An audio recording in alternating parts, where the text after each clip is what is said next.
Hey guys, I've been listening to Kail's Barely Famous podcast, the most recent episode for a while now. Like it was a Q&A setup and I just didn't find it all that interesting. So it's taken me longer than usual to finish the episode. But this morning I had time.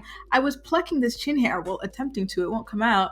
And I just needed like something in the background as I got to work. And I decided, why don't I finish that podcast episode that I have been putting off for a while? And boy, am I glad that I went back and listened to the rest of it. I don't know what it is about Chris, but he still has that girl in a chokehold, one baby daddy and three kids later. Because in this episode of the podcast, she was talking about the most pivotal 3 years of her life. So she was talking about having Isaac and then getting out of Joe and his parents' home. And then she skipped through her marriage with Javi. She's like, no, that wasn't really a pivotal moment of my life or anything like that. But you know what would be my relationship with Chris? There were the years that I spent with him. And interestingly enough, she kind of says that she would still be with him if he didn't have a baby by another woman, which it made me feel bad for Elijah, because Elijah, in my opinion, has been a wonderful partner to Kail. He really has, from the story she told, even in this podcast episode. First of all, for him at his young age to go and get with this woman who already has 4 kids by 3 different people, like that's already quite stunning. And then the fact that he takes them on as his own kids, like he helps drive the kids here, there, everywhere, and just to do a lot of like the heavy lifting with them. And that he's really present with the little kids, like even more so than Chris was with his kids that he had with Kail, right?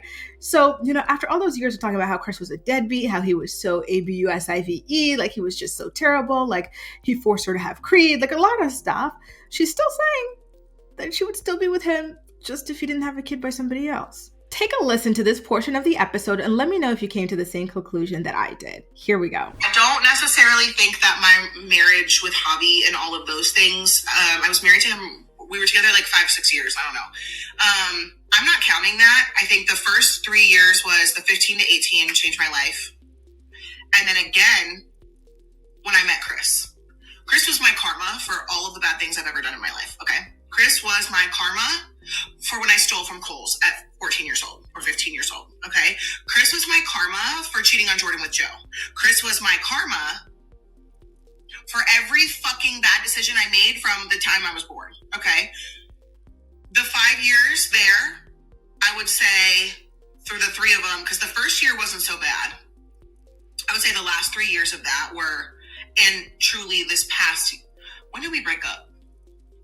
Before Creed was ever born, right? So I would say the last 2 years of that into the year where I finally was like, I'm done and I'm never going to look back. And part of that was, y'all know I don't date men with kids, and he had a baby with someone else. If that had not happened, I don't think I would be where I am today. But that was, I felt that to my core. Like I felt. So there you go. She said that Chris was her karma for every bad thing she ever did in her life, and that the first year was okay, but then it got super terrible. And the thing that like made her not go back to him is the fact that he has a child by somebody else, and she doesn't date men with children, despite her own massive array of children. And then she said, like, if that had not happened, she doesn't think she'd be where she's at today, aka with Elijah and the new kids that she's had with Elijah. Isn't that a very interesting thing to say? Isn't that a very interesting thing to say when you are supposedly in this wonderful, happy relationship of a couple years now, you're 3 kids into this new relationship, the man is begging you to marry him, and you're still here talking about, I would still be with my ex if you didn't have a baby by another woman. Like, I would be so insulted. Like, I came here, I accepted all of this responsibility that comes with being with you. Something that like pretty much nobody in my age range would ever do. And then we have 3 kids together, and this is what you're, and I'm begging you to marry me. And this is what you're saying on your podcast? Like, girl. Anywho, it's not surprising, because one thing about Kail is she will always find a way to bring Chris up on this podcast, good, bad, or indifferent. She's going to mention him. And something I kind of feel, but another person that I kind of feel bad for in Kail's life is her ex-husband, Javi. He is the only person that she ever married, yet she acts like this man had no real impact on her life. Like he was not all that important to her. And it's actually kind of wild. You heard that in this like clip when I played it earlier. She's like, yeah, the marriage, we're not going to like really count that as something that was like very major to me. Not like major in terms of importance, but like major in terms of pivotal in my life, or things that really formed me or shaped me. And I find that to be very interesting as well. Like Javi was another person who adored her, loved and adored her, but like he doesn't count as someone that was like pivotal in her life. It seems like she's only into like the toxic, the negativity, right? Because for her to mention Chris, someone who paid her dust and never really even paid her, claimed her publicly, and someone who she claimed was a deadbeat to the first child, and she turned around and had a second one by him. Like my head is spinning trying to keep up with how this seems at all reasonable. You know, it really is just, it boggles the mind. It really does. I don't really have much else to say, so I'm going to leave it to you guys to let me know how you feel about it. And don't forget, I do have an affiliate link for you guys to sign up for Philo. You can either sign up completely or get a free 7-day trial just to see like what you think about it.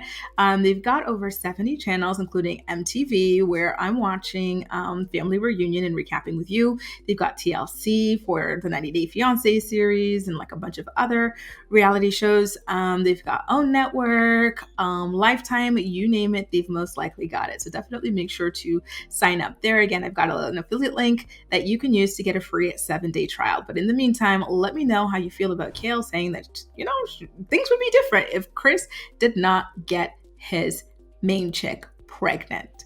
That's all for now. Thank you so much for watching, and I'll see you next time.